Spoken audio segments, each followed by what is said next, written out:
VigilanteWilliamson here with a very simple question, and that is, what in the world is going on with both the Philadelphia Eagles and the New York Giants after this electric Thursday night football game? I say electric, was really a blowout in the Giants' behalf. The Giants are only 2-4, and now the Philadelphia Eagles are 4-2, two back-to-back losses in less than a week. And there's a lot of questions to be asked about both teams. A lot of hype right now about Jackson Dart and Cam Scatterbo, and rightfully so. A lot of worry and questions about the Philadelphia Eagles and their staff and their talent and where they really are in 2025 as opposed to their championship year in 2024. I did want to start with the Giants, and I don't want to rain on anyone's parade. I get that there's a lot of despair in New York for both football teams, the Giants and the Jets. And honestly, I thought both football teams may have had a little bit of a better showing, save for the fact that the Giants got jobbed out on their schedule. I have no idea how the Bills got the schedule they got and the Giants got the schedule they got. When the Bills last year won 13 games and the Giants weren't really a good team, and some reason they have one of the toughest schedules I've ever seen for a formerly last place team. That notwithstanding, despite having a close game with the Cowboys earlier in the season, and whatever you think of Russell Wilson, Jackson Dart in his first 3 starts has been pretty electric. 2-1. He did lose to the Saints, who are a team, you know what? Despite how they look record-wise, I think they're a little bit better on paper, or a little bit better than they are on paper, I should say. And I say that there's some old vets there. There's still some vets there. And I think they can give any team a tough game, maybe not always winning. But that notwithstanding, the Giants in this Eagles game played well. But not to rain on anyone's parade, like I was trying to say earlier, Cam Scatterbo, Jackson Dart, they're here for a good time, not a long time. There's no way either can keep up the style of play that they currently have. Now, don't get me wrong. I do understand that is the hype, especially around Jackson Dart. The Giants have an electric feel. Shocked them like an electric eel. Shout out to MGMT. Now that Jackson Dart is a part of this organization, he's starting. You can just tell. You can just feel the energy. And I get it. It's easy to run through a brick wall for somebody will run through a brick wall. And that's what we have in Jackson Dart. He plays like he has no regard for his body. And it's an electric play style. It's a fun to watch play style. But I don't think he can last long. And even Cam Scatterbo, as much as I love the return of a John Lynch style, almost fullback style running, I mean, he's a very physical runner. And, if you're a fantasy guy, you can see all these running backs hurt. You can only go that way so long. So I don't want to rain on everyone's parade. I say that there's been players who came in a lot more scrappy, came in the league with, maybe not necessarily protecting themselves, that did learn to protect themselves as they play. So I don't want to totally write either off. I hope they can play a little bit smarter. Though I get it, man. I mean, they just the box score itself, you can look at it. You got, 13 carries for 58 yards from your quarterback. Like 19 carries, 98 yards. With Singletary and Tyrone Tracy, everybody in. You had 39 carries, 172 yards. I mean, that's basically some old school type shit. You know what I mean? And you didn't get a terrible passing game, 17 from 25, almost 200 yards, 195, and a passing touchdown. You didn't get sacked twice, but I mean, you got a pretty good passing game. I know his comp, ironically enough, for a lot of people is Jalen Hurts, who didn't play a bad game himself outside that pick, which if you look at the tape, he might have other people open on that pick, and then there's an overthrow. I think it was to A.J. Brown at another point in the game. So those were bad throws. But if you just look at his numbers, 283 yards, a touchdown. Again, that pick, 24 for 33. Not terrible. Didn't do as much damage rushing, 7 carries for 13 yards. You can argue about some of the tush pushes, which where I stand on that tush push or the, brotherly shove, whatever you want to call it, I don't mind it so long as there's no false start. And when they don't call it a false start, that's what bothers me. I don't mind. Hey, it's just a QB sneak with a very powerful quarterback, right? But it's the not calling a false start that bothers me. So we'll see how that goes long term. Saquon Barkley, who's been having a much quieter year than last year. Now, some of that is to be expected. When you have that many carries for that many yards, usually your production is going to drop off. But, Saquon still has a good yards per carry. You just don't see as much carries.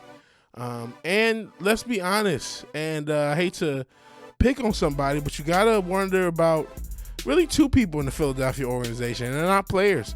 One, maybe three if you want to count the head coach, Nick Sirianni.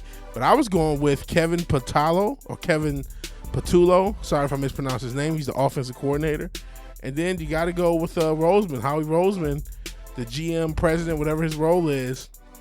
I say Roseman let a little bit too much of the talent on defense leave through free agency and other ways over the offseason. I get that you're not going to re-sign everybody off of a Super Bowl team. That's one of the most difficult things, why it's so hard to repeat. A lot of your free agents are now more valuable than they once were, and I get that. So I understand that you can't keep them all, but I think there should have been more effort to keep more, because this defense doesn't look the same and this offense doesn't look the same. And speaking of the offense, going back to the coordinator, Kevin Patullo, a lot was made for other teams. I'm looking at the Detroit Lions, my team. Oh, you lost their coordinator. What will they do? But for some reason, no one asked that about Philadelphia. And I think you need to ask that about Philadelphia. They have the issues with A.J. Brown wanting the ball, though he does get a fair amount of targets. He's not always cashing in all those targets, though. You can also, if you want to criticize Jalen Hurts, some of the throws aren't always perfect.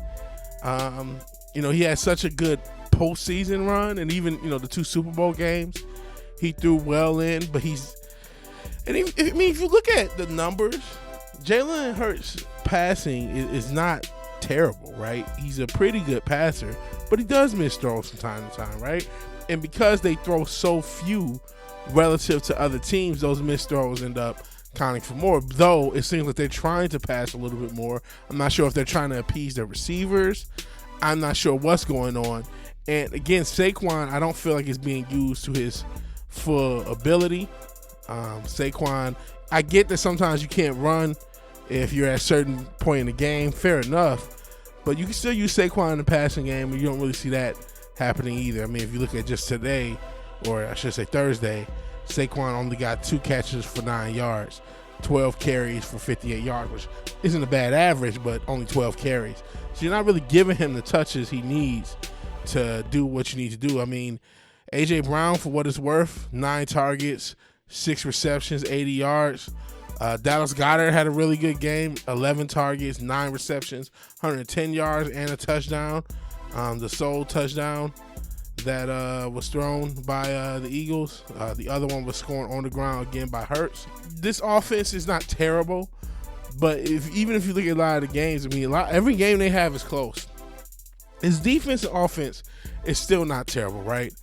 If you're talking about the Eagles, you have, I say that, at least as of yet, and I know that's going to change as the rest of week, 6 or 7, continues, but they are the 17th ranked offense, 19th ranked defense.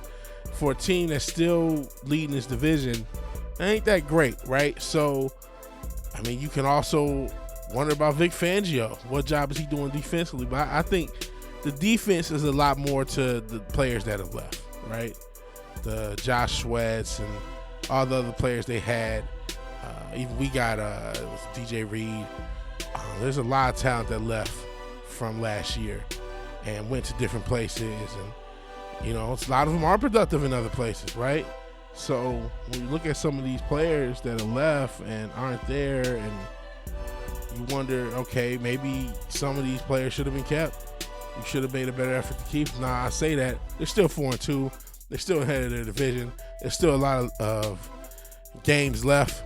I'm not saying, the Eagles are done because they lost to the Giants. You're going to lose games like this when we forget that as fans. But there's questions to be had, and they have to answer those questions on the field.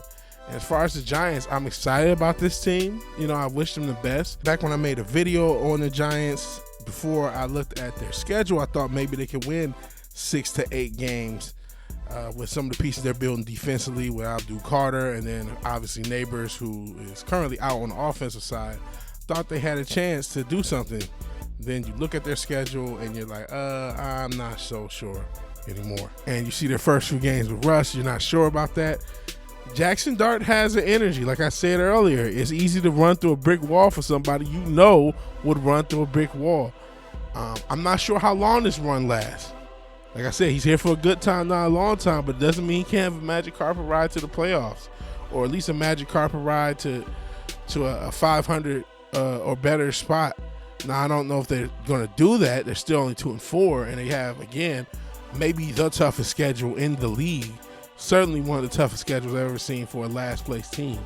And they're still 4th in the NFC. So let's not get too excited, but there's at least that hope long-term, so long as he stays healthy, which I'm worried about with Jackson Dart and Scatterbo. And then if you had Neighbors, you would have that feeling, okay, maybe we got, something to build around, something to be hopeful for long-term. That said, I'm still a little bit worried about Jackson Dart as a passer. The big knock on him was the offense, the very simple offense that he ran at Ole Miss, and I'm still worried about that. I mean, if you want to look back at the Saints game, I think one of the biggest issues was he had issues reading the defense. And I think the more you make him a traditional pocket passer, at least at this point in his career, he has issues reading the defense. Now, I'm sure the goal is to get him to the point where he's like a Josh Allen type, where he uses his legs and his arms to do his damage, and maybe he does get that way. We'll see. Daboll was a coordinator, I believe, with Josh Allen, so maybe he can have that same effect with Jackson Dart. We'll see long term. But no, there's no tape on him, and he's running amok, and he doesn't give a you-know-what. So we'll see what happens with the Giants. We'll see what happens with the Eagles. What do you think about the game, both teams? If you like the video, please like the video. If you're so obliged to share and subscribe, please do that. And even if you do none of these things, thank you for watching. Thank you for your time. Good night. God bless. I'll talk to you guys later. Peace.